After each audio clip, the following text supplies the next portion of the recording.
Hello everyone, welcome back to చిన్న చెరి official.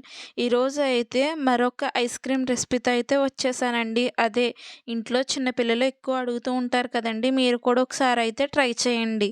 నాకైతే పెద్ద నచ్చలేదు, మీరు కూడా ఒకసారి ట్రై చేసి మీకు టేస్ట్ ఎలా ఉందో నాకైతే కామెంట్ సెక్షన్లో చెప్పండి.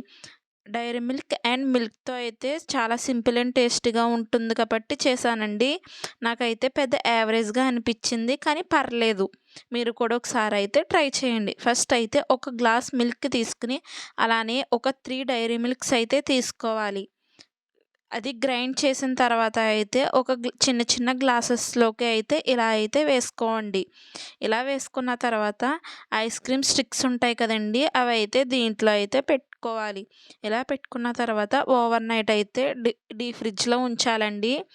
ఓవర్ నైట్ ఉంచిన తర్వాత అయితే నెక్స్ట్ డే మార్నింగ్కి ఐస్ క్రీమ్లా రెడీ అయితే అయ్యిందండి. నాకైతే ఇలా మీకు ఇష్టమైతే డైరీ మిల్క్స్ కూడా యాడ్ చేసుకోవచ్చు, చిన్న చిన్న పీసెస్ కింద. లేకపోతే నార్మల్గా అయితే ఇలా అయితే పెట్టేసుకోండి. నాకైతే పెద్ద నచ్చలేదండి, కానీ పర్లేదు, మిల్క్ కాబట్టి హెల్దీ కాబట్టి తినేయవచ్చు. మీకు ఇంకా ఎలాంటి రెసిపీస్ అండ్ ఎలాంటి వీడియోస్ కావాలో నాకైతే కామెంట్ సెక్షన్లో చెప్పండి. నేను ప్రతి వీడియో అయితే అప్లోడ్ చేస్తున్నాను. డైలీ 1 or 2 వీడియోస్ అయితే అప్లోడ్ చేస్తున్నానండి.